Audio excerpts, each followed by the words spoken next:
নমস্কাৰ বন্ধুসকল মই আন এটি ভিডিঅ'লৈ সকলোকে স্বাগতম জনাইছোঁ ভাবিছোঁ আপোনালোকৰ খা খবৰ সকলোবোৰ ভালে আছে আৰু ময়ো বৰ্তমানলৈকে ভালে আছোঁ আৰু যিসকলে আমাৰ চেনেলসমূহ সাবস্ক্ৰাইব নকৰাকৈ চাই আছে ভিডিঅ'বোৰ প্লিজ সাবস্ক্ৰাইব কৰি ল'ব যাতে মই ভিডিঅ'সমূহ দিলে আপোনালোকে সোনকালে পাই থাকে আৰু যিসকলে আমাৰ চেনেলটো সাবস্ক্ৰাইব কৰি পেলানি চাই আছে তেওঁলোকক থ্যাংক ইউ সো মাচ আৰু আজি মেইন ভিডিঅ'টো তেতিয়াহ'লে আমি ষ্টাৰ্ট কৰোঁ আহকচোন কিহৰ ওপৰত দেখুৱাম আপোনালোকক কি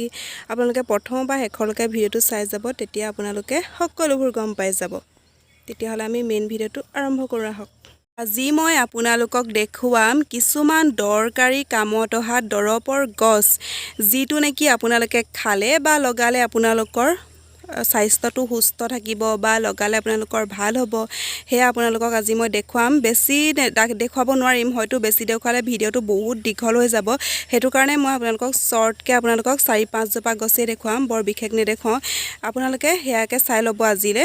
প্ৰথমতে মই আপোনালোকক দেখুৱাম এইজোপাৰ ওচৰত যে মই ৰখি আছো এজোপা হিজু গছ হয় হিজু এঠা গছ বুলি কয় আপোনালোকে যদি হিজু এঠা গছৰ ঠাৰিটোৱে ৰাতিপুৱা কলগেট ব্ৰাছ নেমাৰি প্লানি যদি হিজু এঠা ঠাৰিডাল লৈ পেনে দাঁত মাজি থাকে তেতিয়া আপোনালোকৰ দাঁতবোৰ বহুত চিকচিকিয়া থাকে আৰু বহুত মজবুত থাকে আৰু পোকে খোৱা দাঁত আৰু দাঁতটো বিখালেও বহুত ভাল হোৱা দেখা যায় আপোনালোকে এটো ইউজ কৰি চাব পাৰে যাৰ যাৰ ঘৰৰ ওচৰত হিজু এঠা গছ আছে আপোনালোকে এইটা ট্ৰাই কৰি চাব পাৰে অতি সোনকালে ফল পাই যাব কলগেট ব্ৰাছ নামে আপোনালোকে হিজু এঠা আজিও পায় ট্ৰাই কৰি চাব মাৰিবলে দাঁত মাজিবলে তেতিয়াহ'লে সেকেন্ড গছজোপালে যাওঁ আহক আৰু সেকেন্ড মই আপোনালোকক দেখুৱাবলৈ ওলাইছো এইপা মই চিঙিলো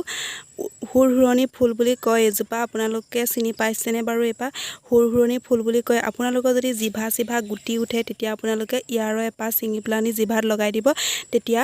সম্পূৰ্ণ ভাল পাই যাব আৰু সোনকালে আৰাম পাই যাব আপোনালোকে নিশ্চয় ট্ৰাই কৰি চাব পাৰে আমাৰ মানে আগতে বহুত লাগিছিলে এতিয়া কম লাগিছে পুৰা কাৰা আৰু পুৰা ডাঠ ইয়েলো কালাৰটো হৈ যায় এতিয়া মানে আৰু ডাঙৰ হ'বলৈ বাকি আছে এজোপা দেখিছেনে আপোনালোকৰ ঘৰৰ ফালে কাবাৰ ঘৰত যদি আছে এটা কমেন্ট কৰিব যাৰ যাৰ জিভা গুটি উঠে হেয়া এপা চিংটনি আপোনালোকে জিভাত লগাই দিলে বহুত আৰাম পাব ট্ৰাই কৰি চাব পাৰে আৰু মই আপোনালোকক দেখুৱাম এতিয়া কেহাজ বন জোপা যে এই কেহাজ বনটো আপোনালোকে কি কৰিব আপোনাৰ যদি কাহ চৰ্দি হয় তেতিয়াহ'লে তুলসী ৰস হওক বা মৌজুল আৰু আদা ৰসৰ লগত আপোনালোকে ইয়াৰ ৰসটো উলিয়াই পেলানি তাৰ লগত মিক্স কৰি পেলানি পানী লগত খাই দিব পাৰে তেতিয়াও অতি সোনকালে ভাল হৈ যায় আপোনালোকে নিশ্চয় ট্ৰাই কৰি চাব পাৰে এজোপা দেখিছেনে এজোপা বিশ্বহৰি ফুল বুলি কয় আপোনালোকৰ যদি হৰু হুৰিয়াকে কেতিয়াবা কাটে তেতিয়া যদি আপোনালোকৰ তেজটো গৈ থাকে বা নৰখে তেতিয়া আপোনালোকে কি কৰিব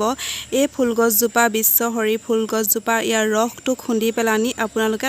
লগ দি দিব তেতিয়া আপোনালোকৰ বিষটো কমিব আৰু তেজটো ৰখিব আপোনালোকক শুকাই যোৱাটো সহায় কৰে আপোনালোকে যিসকলে ট্ৰাই কৰি চোৱানে প্লিজ ট্ৰাই কৰি চাব সোনকালে ফল পাব আৰু আপোনালোকক মই আজি 3-4টা দৰৱ শিকালো আৰু যদি জানিবলৈ ইচ্ছা আছে তেতিয়া মোক কমেন্টত জনাব মই নিশ্চয় আপোনালোকক ট্ৰাই কৰি চাম জনাবলে আৰু আজি যদি আমাৰ ভিডিঅ'টো চাই ভাল পালে প্লিজ লাইক এটা কৰি যাব পুনৰ নতুন এটা ব্লগত লগ পাম আজিলৈ আহিছো বাই বাই